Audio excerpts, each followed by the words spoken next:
Hi everyone, I'm John C. Morley, the host of the JMOR Tech Talk Show and Inspirations for Your Life.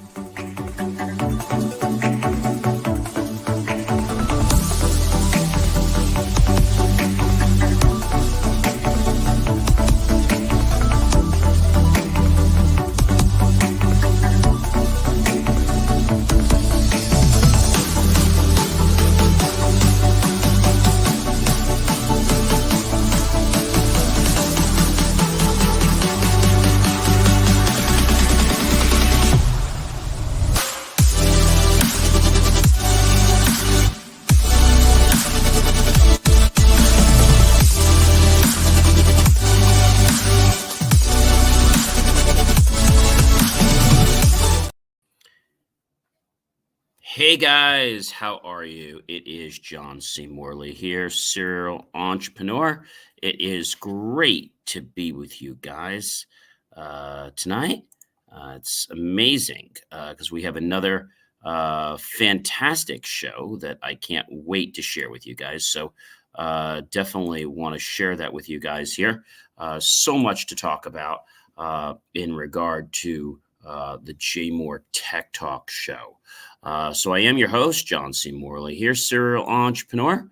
It is great to be with you, and let's just get right into it, shall we? It is the third week in our brand new year of our brand new series.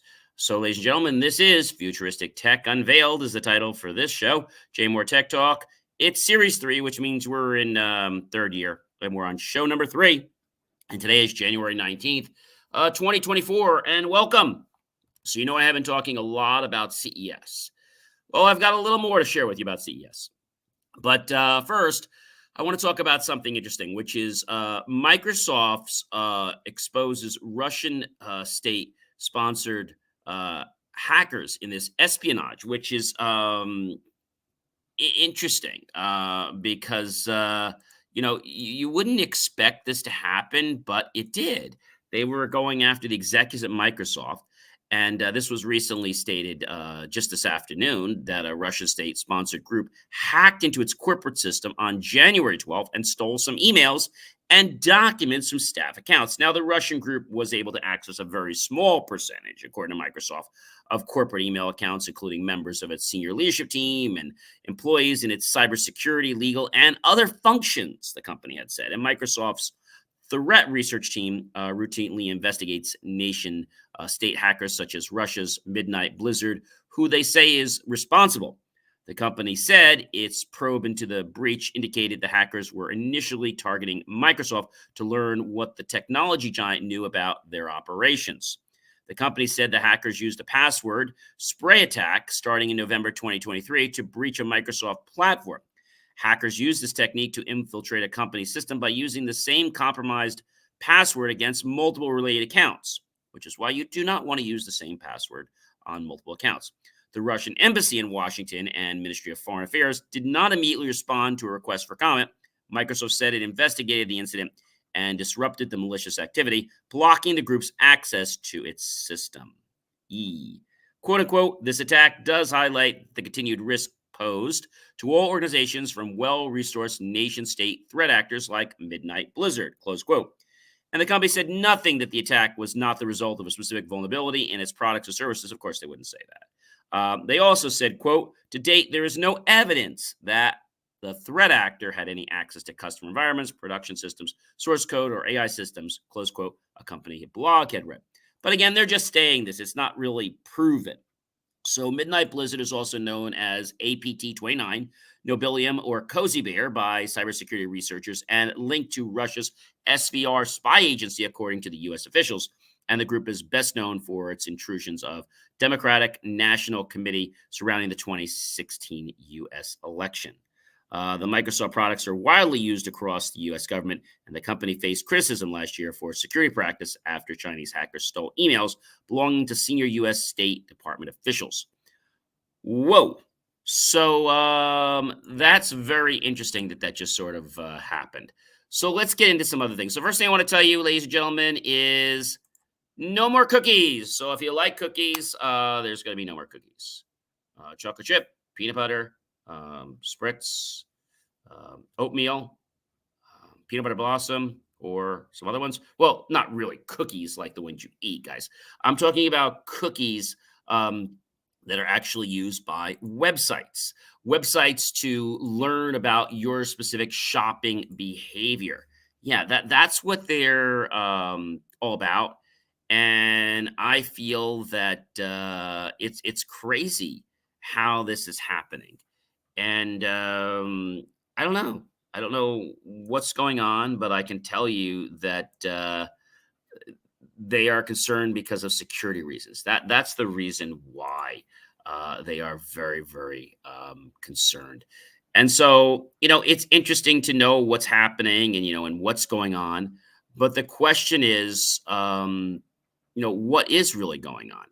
And so, well, for a while, they discovered that many of the advertisers are actually finding ways to exploit the cookies. And so they tried to fix this, but that wasn't going anywhere. So they decided to get rid of the cookies because it was actually compromising people's own personal privacy as well as their security. So, thus, ladies and gentlemen, there are going to be no more cookies of any type or of any flavor. And I do want to say thank you to you guys because we have over 13,400 downloads and we are continuing to grow. So it is great to see that, ladies and gentlemen. I am so happy that we are at that amazing, amazing point. And I'll tell you, ladies and gentlemen, that it's very interesting because, we're growing. And I do want you to go to believemeachieve.com, scan that QR code because I want to get us up to a few thousand on TikTok so we can start streaming this live on TikTok. You guys know that within 24 hours of the show, that we convert it to a podcast and it's available on all your favorite platforms like Apple, Spotify, etc., and many, many more. So again, bid farewell to cookies. The question you might be asking me is, so when will website cookies be done? Well, so Google commits to third-party cookies depreciation in 2024. Saying goodbye to third-party cookies. And everything you need to know is that cookies are a problem, and this is where they find out about lots of things, including internet tracking. And we all know that Google is very responsible for taking the information, so they don't want cookies to go away. But cookies are bad because cookies actually send information out about you, your preferences to all kinds of different people on the net. And they say Google is finally killing cookies. Advertisers aren't ready for this. So the search giant plans to remove a technology seen as critical to the digital ad industry. So we'll see what happens. So Google's going to start moving it, and pretty soon everyone will remove it. But the big question is, so when will all websites stop using cookies? Is there a date? So Google's starting it. And so I think we probably got a little while before it totally ends. But as Google starts to remove it, there is no like specified date, if you will, for this. But the big problem is, these cookies are being used without people's permission, and it's a serious problem. And so this thing's called the cookie rule. Yeah, you heard me right, the cookie rule. Who's responsible for compliance with the cookies? How do we decide what to do with the cookies? How long are we holding the cookies for? And this really just has to do with your buying history, your searching history, where you're going, and it learns about your specific behavior. So that's what we mean by cookies. We're not talking about the cookies you're going to have for the holidays. We're not talking about the cookies you're going to have for your birthday or for dinner, or I should say dessert. We're talking about the cookies that are used on the web every single day, and they've been used for years. And so more things are happening. So the question is, when will Yahoo get rid of cookies? So Google's getting rid of cookies. And a lot of other companies don't really care, but a lot of the advertisers do care. When you delete your cookies, basically they have no trackbacks on you. And so that's a big problem. So, you can delete your cookies very easily. But the big problem is What's going to replace it? Well, they'll have new AI technology, I'm sure, that's going to come out. So they actually they disabled cookies for 30 million Chrome users. Whoa. Will there be, let's say, a final date when cookies are no longer allowed? I don't think they've set this yet. Um, they're trying to get rid of them, obviously. They're saying that, they had been working on this for a while. But the big problem is Google said that it would end support for cookies in Chrome by early 2022, which they obviously did. Um, One person said, "Can I eat expired cookies?" Well, not those kind of cookies. These are cookies that are healthy in the sense that there is no calories in them. So nothing to do like that. But cookies could stay on your computer from 7 days. They could be 14 days. They could be 30 days, 90 days, or even longer, depending on what the cookie policy states. So I'm happy to see the cookies are going away. One of my favorite things is to use DuckDuckGo. DuckDuckGo runs on ads, but DuckDuckGo never learns about your search history and shares it with anybody. So I think that's a big issue. And I was so happy to see that DuckDuckGo is now being able to afford putting things on TV. I was really happy to see that. And I think a lot of people are also very happy to see that because Google's like the be all end all. But to be honest with you, Google really, they're like a monster when it comes to data. They sell data everywhere. I don't know if you guys know this. Google sells your data everywhere. So they say, Google says it doesn't sell your data, but Google is selling your data. Personal data, despite promises, federal court lawsuit claims, and advertisers use the data, put targeted ads in front of people who will most be receptive to what's going on. Also siphoning off and storing the bid stream data of Google users, the suit had alleged. So Google is apparently making a fortune by selling users' personal information, despite the company's pledge that it never sells the data. The lawsuit was filed back in May 7, 2021. And I think, the biggest problem I have with Google is that Google, I don't know, the way they operate and the way they hire these people overseas, I don't know, it's just like they're just like this engine. And I don't know if Facebook is any better, but they're like this engine and they don't really do anything. And the big problem I have with it is that people don't get the fact that they are stealing your data. Google says they don't sell your data, but I don't really believe them. And neither do many other people, including the different lawyers and whatnot. And that's why they filed lawsuits. So, Google selling users' personal data despite promises is a big, big problem. So the question you might be asking is, so what data did Google sell? Well, they're selling like your search history, your preferences. They were selling location tracking, and lots of things. So I think what happened is Google just, they got a little too big for the britches. I mean, they started with data, and then they started to monopolize and capitalize the data. You know who else is going to be very, very big on this? Tesla's doing this. Tesla, as I said to you, is not a car company. They're a data company. So they are selling your data, even though it's supposedly anonymous, they're selling your data everywhere to people that are producing autonomous cars, including their own companies producing autonomous cars. So I don't know. That's an interesting thing. So, ladies and gentlemen, speaking about food, not really, but imagine a travel-friendly dinner cooking bag. This is pretty amazing. They announced it at CES. It was the travel cooking. They really call it like a cooking oven bag, I guess is the best way to. And they call it a wearable oven. And so how this works is it's like a backpack, but it can be a bag as well. And it's interesting because one of the people, to prove the point, actually wound up getting burned because he didn't think that it was actually that hot, but it was only to prove a point. And it was the Wiltex new Will Cook, which is the world's first wearable oven. And you read that right. The Will Cook, from what I'm saying, is a backpack that can cook food inside of it.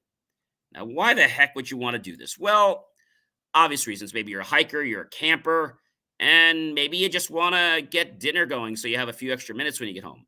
The commute maybe tired you out, etc. So maybe it's a reason, maybe it's not. But this is the interesting part: is Wiltex turned this black backpack into a portable toaster oven. Most backpacks have multiple compartments on them, and the Will Cook is no different, but only two that matter: the cooking compartment and the battery compartment. So in the battery pocket, it's only a 5-volt rechargeable battery pack, the kind you might find on line for like $20, and a set of that basically has a cable snakes out to a round connector with the word Hotopia on it, which is attached to the inside of the oven compartment. And the compartment has a silver mesh fabric on one side, and it's where Wiltec's main innovation resides. So you'll probably see the Japanese brand is the first and foremost a textile company.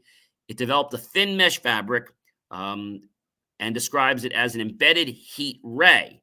And the company claims the compartment can get hot enough to slow cook food while you're on the move or doing other things. It can cook meat, fish, curry, and many other things. But the company already sells a smaller version of the Will Cook in Japan, but now this is the bag. So this is very, very interesting. And many people are skeptical about the fact of this. So you can obviously try it out. And you might be saying, "Gee, how much?" This is the big question: how much is the Will Cook backpack? How much do you think that actually is? Well, this would be great for like pizza restaurants, right? When they want to keep things warm. Um, the Will Cook backpack oven. Um, if I had to guess, I haven't seen the price on it yet. Um, yeah, it's the Will Cook wearable oven. That's what it's called, the Will Cook wearable oven. And they're expecting to bring this to market probably by September. And they're saying, this is what they're saying. This is just speculation. It'll be about $200. And it's a wearable oven. It's very intriguing.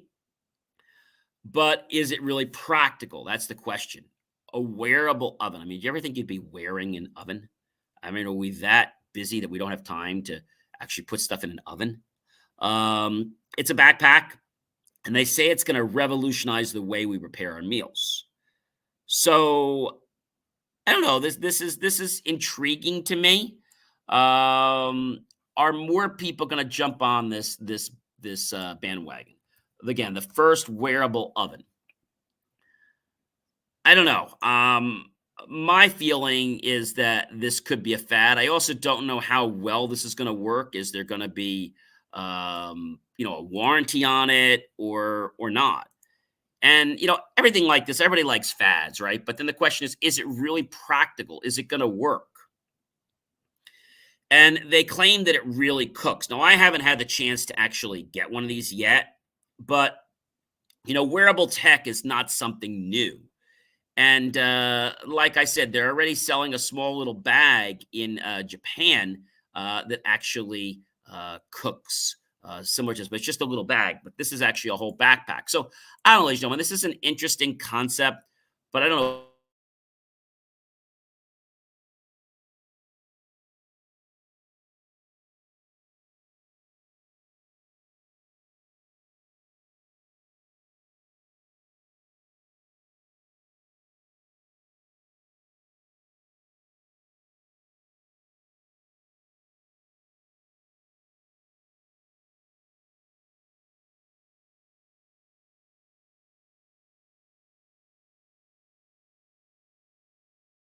Might have lost our stream there for a second. I think streamer was having a little issue. Sorry about that, guys. So my question is, do you really think this is going to go somewhere, or do you think it's just going to be like a fad? I'm not really sure, but I just feel that it's something that we're gonna have to wait and see. $200 is not a lot of money, and my question is, how hot does it get? Yeah. So how hot does the first wearable oven get? And I'm gonna see if they give us any specs on it. If they have a picture of the specs, I'm just looking to see if they have the specs on it. They don't really tell me anything about the temperature of it. It says it gets very hot. It's not watertight, so it can limit its usage in certain conditions. It's saying that it oven safe Ziploc bag, and you can let it slow cook in the backpack cooking compartment, which can accommodate about 2 liters. So if we convert that, so 2 liters to gallons, it's not even a gallon. It's like 0.5283441. That's what it equates to. So the Wilcock bag is definitely a step forward in wearable technology, and it may not be practical for everyone. I have to be honest with you. I can't see myself wearing one of these even as running or going around. I think it's something nice to have, but I personally don't think that I would actually use it. I mean, I would use it to show you guys, but I don't know. It's just not something that's going to like really appeal to me. I think it's going to be a fad, but who knows? I mean, the people in Japan bought it, but again, I don't know what's going to happen in the US. My suspicion is people are going to buy it, and it's going to be the latest, greatest gift for CEOs and whatnot, and then it's either going to break, or I don't know, they're going to use it outside in the rain and it's going to short out. It might catch on fire. I don't know. I just don't think the idea was very well thought through. But we'll find out. All right, ladies and gentlemen. How about mind reading headsets? Does this blow your mind? That's right. I said mind reading. They're basically headphone headsets. And so the way this works is it can read your brain waves. This is pretty amazing. A lot of people are skeptical about it, and they're a little freaked out. And so Neurable, Neurable, has partnered with Audiophile, one of the Brandmaster and Dynamics, to release the NW65 Neuro. How much is this going to be? Well, when it comes to market, they're saying it'll be just under $700 at about $649.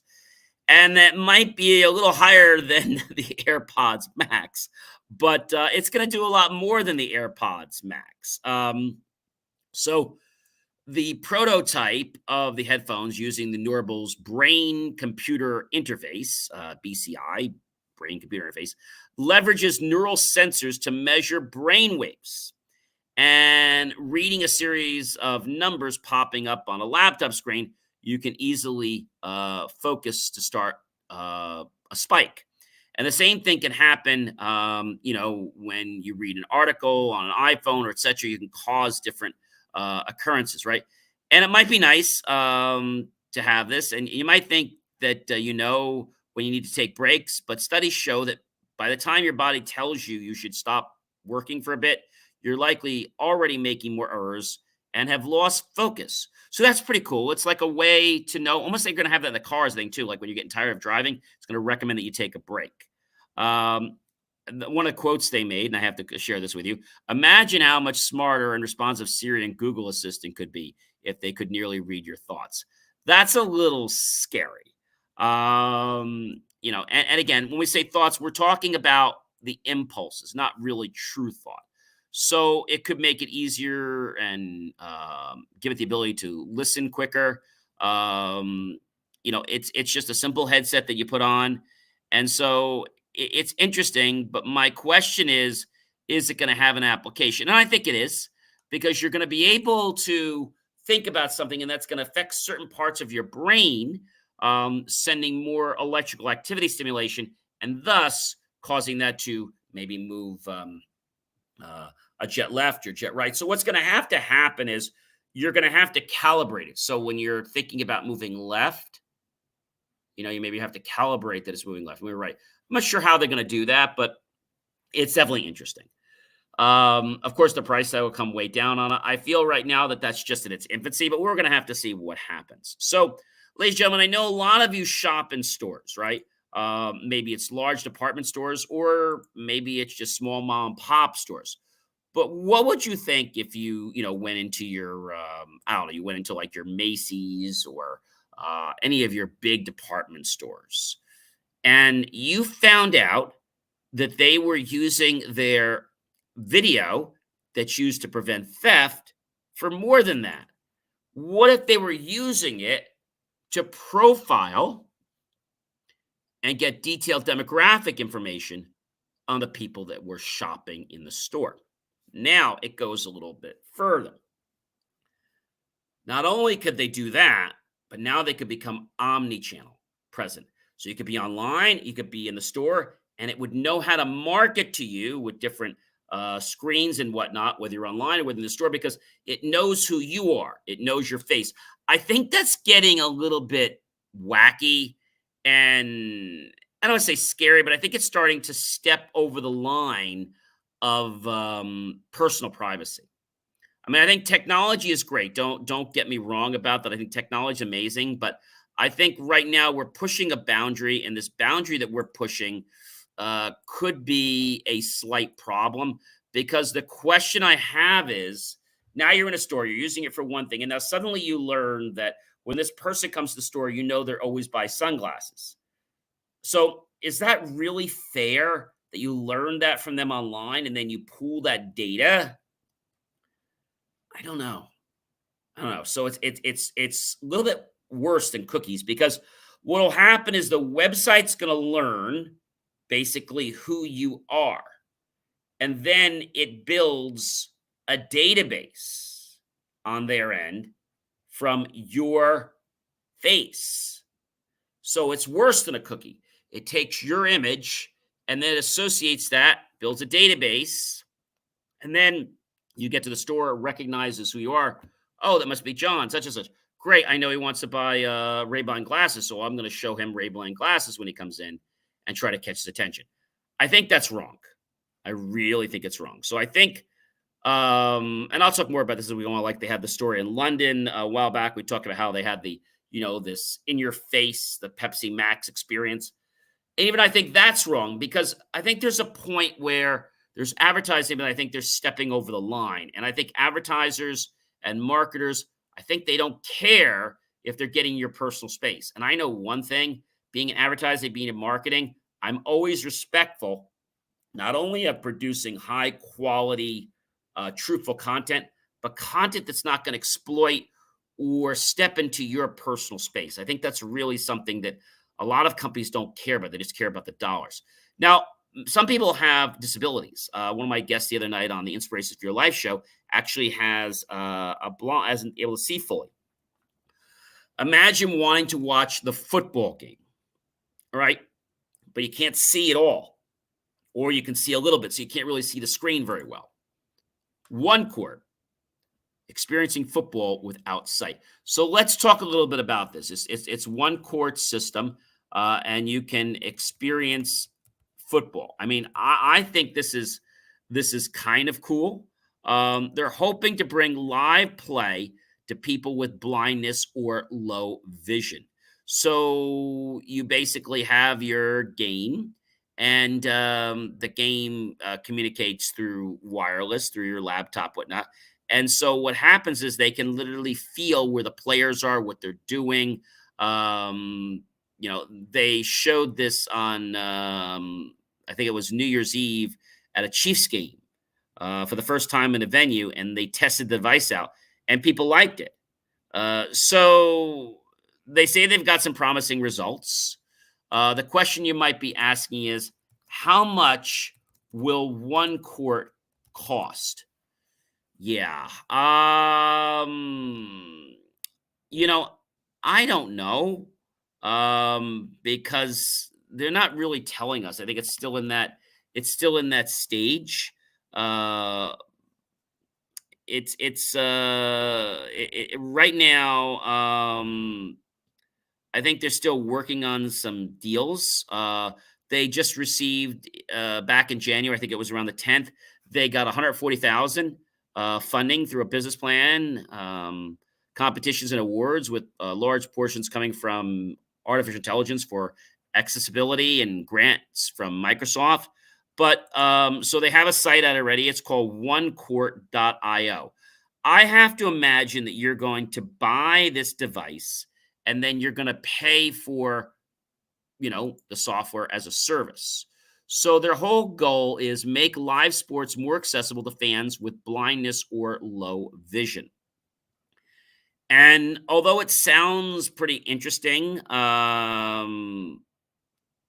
question that I have for us is that, um, you know, how expensive is it going to be? Will it really catch on? I think it has some possibilities. It's been seen on TechCrunch, Forbes, Sports Business Journal, and Fast Company. So I think it's got potential. I think it might not just be football; it'll be other sports as well. If I had to guess, I would probably say that this is going to cost somewhere. I'm guessing it's probably going to cost somewhere around $200 to $400 is my guess. And then they're probably going to charge you so much per game. Okay. It's a haptic mini field that lets blind fans follow the game by touch. So they have their hands, and it gives haptic feels in the board, and you can tell where the ball's moving and what's happening. So I think that's pretty cool. Watch the game with your fingertips. That's their slogan. Watch the game with your fingertips. But again, it's not for everybody. Okay? It's not for everybody. And so when we think about this and we think about how it works, and it basically connects to a laptop and all that kind of stuff. The question is, how easy is it going to be for people to use? And is this something that people are going to embrace? We don't know. I mean, right now they're still in their startup phase, so we'll have to see what happens. But I definitely give them a kudos because I think the idea is something great because a lot of people don't develop technology for people that have a challenge. They don't. It's not because they don't want to. It's strictly because they just didn't think of it. And I think this is really amazing. So pretty cool. So we'll keep an eye on that. It is called OneCourt, OneCourt.io. You can check it out. They're on LinkedIn. They're all over the place. They're in Seattle, Washington, and they claim that they're going to be making live sports broadcasts more accessible to fans with blindness and low vision. So that's a pretty interesting. And they have an interesting logo. Their logo kind of looks like it's missing. It says NE Court, and they got the 1, but they really got an O above the NE. So an interesting logo. Interesting. So we'll see. And I think there might be more companies that are going to jump on this bandwagon, not just them. I think a lot of people will start building things for people that have disabilities. I think this is a huge, huge market. All right, guys. Very excited about that. And so, ladies, I know I have to be properly correct here. If it's ladies and maybe some gentlemen, depending, because we have to be politically correct. Imagine not having to ever make a nail appointment again. Pretty cool, right? Well, I don't have my nails done. I just cut my nails with a trimmer, but the company's called Nimble Beauty. And so it actually got the Innovations Award, honoree award. So it didn't get the full award, but it got the honoree. And they're saying you can achieve gorgeous nails from home from a device without lifting a finger. Well, you have to literally lift your fingers to put in the device. So really, that's kind of so Nimble uses patented technology to scan, paint, and dry your nails with what they call one game-changing device. So let's talk a little bit about how it works. So the first thing you do is you'll insert the base coat of the nail color and the top coat. Basically, they're like little bottles or capsules. They go into the machine. Then what you will do after you've put that in there, then you will place your hand in Nimble and press start. Once you press start, it will go ahead and scan your fingernails because each hand can be different. And once it scans them, it'll go ahead and go from there, which I think is going to be pretty amazing. I know that this is amazing because when we think about the fact of what it's going to do, so it's going to scan the nail, and then what it's going to do is going to grab just enough paint using AI, and it's going to start painting the nail from the inside to the outside. I think that's going to be amazingly cool. And then when it's done with that, it's going to basically dry your nails with the built-in dryer. And then when you're done, take them out. They're going to be dry. It will go ahead and, yes, you'll do the next hand. Now, so basically what happens is there is a device inside, the robotic arm, if you will, that basically will grab just enough. It's a 270-degree scanning, and using the advanced AI and the refined robotics and the globally patented technology, they have 30-plus high shine hues. I think this is pretty amazing, and it's under $700. So the question is this something you would spend money on? So you can even get the device now. It's actually on sale. It's normally $700, but you can get the device now. You can pre-order it with a $99 payment, and it's only $599. So they have a discount on the device. You do it yourself without having to do it yourself. So it uses 2D and 3D scanning technology and the advanced AI, and the device learns the exact size, shape, and curvature of your nails. So you can be ready for your dinner in less than 30 minutes. You can just quick. You have to go somewhere, and now you have your nails done. You look great. They don't have to spend hours drying, and pretty cool. They have a smart app that'll let you be easily guided from how to use the device, which I think is pretty cool. So you have the top coat, and you have the bottom coat, and you have the top coat. There's a 30-day no question asked money back guarantee. They have concierge service, and anybody at any age could use this device. So I think this is very, very interesting, this technology. World-class engineering. Everybody's looking at this machine because it not only does basic nails, it will do the nails with different kinds of prints. So if you wanted, let's say, a nail with lines on it, you could get that. And it might even allow you to put like logos and stuff. I don't know, but I imagine it might even do that too, because it can do almost anything. So this is really cool. And the ladies that used it, they said that they didn't really feel it was a very light touch. It does hold your hand down a little bit, but it's very light touch. And it's very thorough. And then they have the airflow that actually dries your nails. So basically, it has a little tiny plunger to hold your nails just in place, so that you're able to so that it keeps them so that nothing happens to your nails. So that's pretty cool. And so from the very beginning, they were working on this technology, which has been for quite a while. The behind the scenes is that Nimble shows what is happening in the device by the fact of just a lot of brainstorming, testing, and lots of technology. And they had lots of iterations of this machine before it actually, was ready to be released to the market. It's amazing to understand this, and to also understand, I think, the technology that went in. They started this in 2016. And I got to tell you, ladies and gentlemen, I mean, just looking at the fact of how this works, the airflow, the whole system, I think it's really pretty amazing. So if you go to, there is a place on their website. It's nimblebeauty.com. You can go to polish, and they have all the different ones. So you have many different polishes. So you have like a Twilight, a Morello, a Crush, a Carmen, a Labyrinth, a Sugar, a Carousel, Amaretto, a Georgia, Palmoa, a Wednesday, a Picky, a Glazed, a Tulle, Cardigan, Adidas, Teo, 11. There's so many different ones here. And so once you click on one of those, okay, so right now it's $10 per capsule set. So they deliver the color to you in each nimble capsule set, which includes a base color and it includes a top coat containing enough polish for up to 2 flawless manicures. So basically, you're going to get your manicure done for $5. So if we asked ladies, because I don't go and have my nails done, how much is an average manicure? And if I had to guess, they're all over the place. They're usually around $20, $25. So you can get your nails done for basically $5. I don't know about you, but that's pretty cool. All right.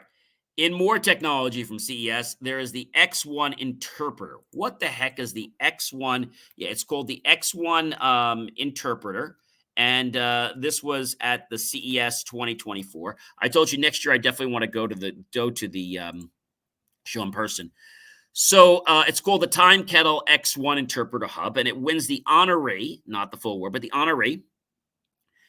And it is groundbreaking technology. So how does this work? So it's an industry-leading system that provides a translation solution. And it's very easy to use, they say. It's an interpreter hub and a single touch for connecting. So users can build a translation subnet with one touch of the X1A1 interpreter hub, and a single touch automatically completes the networking process. So literally, you have one and you have another one, and you're pretty much up and running. So basically, you can set yours and the other person's, and you're able to convert. And then you have basically a wireless earphone or earpod, and you're able to get that communication. I think this is pretty amazing. It supports 40 online and 13 pairs of offline languages. It supports multi-way interpretation for 20 people in 5 languages. Wow. It's supposed to be very efficient for cross-cultural interactions, and it's built for noise reduction technology, and multiple people can speak simultaneously without suffering from crosstalk. It even covers diverse scenes with 5 modes to fulfill any translation need, empowered by full potential by hybrid comm.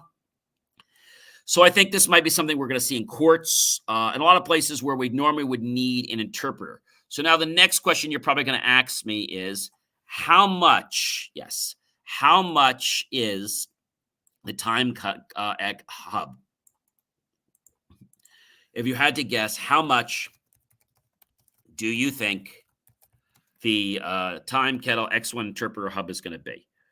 So if I had to guess,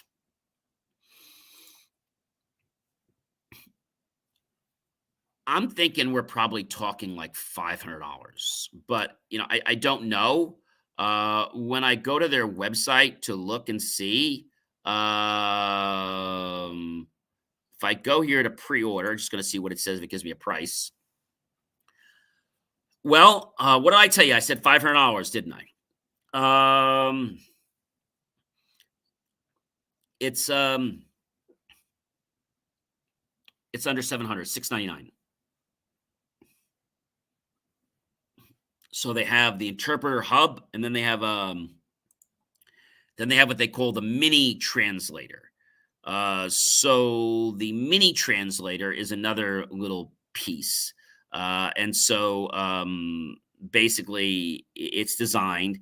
It can't work with the iPhone 15 Pro, iPhone 15 Pro Max, and the iPhone 15 or the iPhone 15 Plus, but it can work with the other phones. So that is a big problem. Why, ladies and gentlemen? Because they designed this, and this is the shame on you part. They designed this to work with the Lightning connector. Shame on them. Why didn't they design it? They knew that the USB-C was coming out. So you can get it for your iPhone with the app for just $50.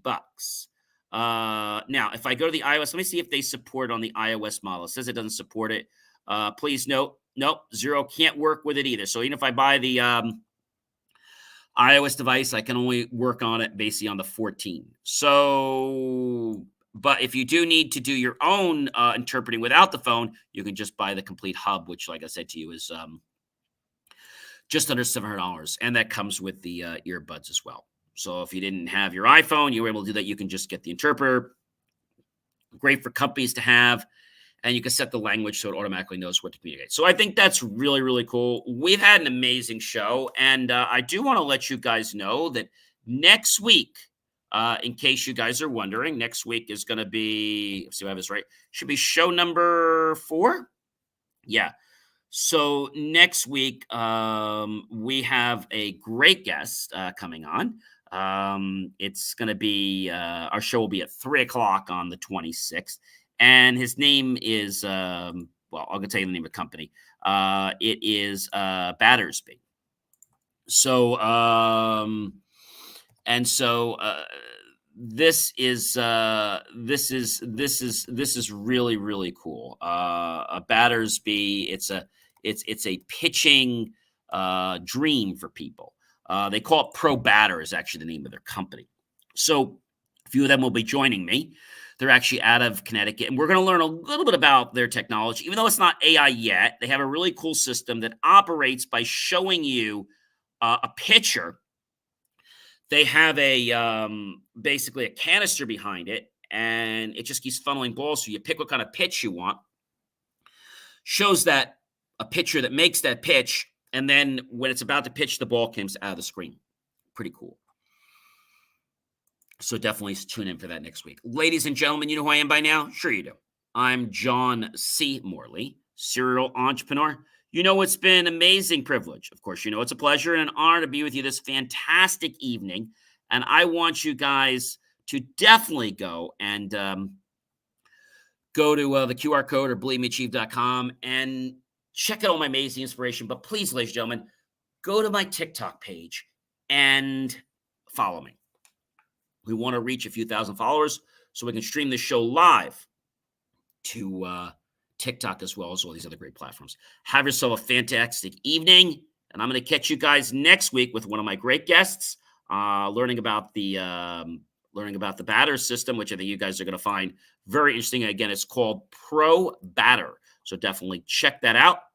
In the meantime, I do hope you have an amazing weekend. I'm not going to bring you any more things from CES, I promise. I think I've CES'd everybody to death. But CES was an amazing show this year. And next year, I hope to be there in person and give you a lot of footage that will be covered live from the show. So I'm going to do a lot of cool stuff. I hope you guys have a fantastic evening. I hope these insights are pretty cool. And let me know what you think about some of these things, whether it's the oven, whether it's the translator, the Nimble. Let me know. And I'll catch you guys on the next show or one of my other shows real soon. Be well, everyone, and take care.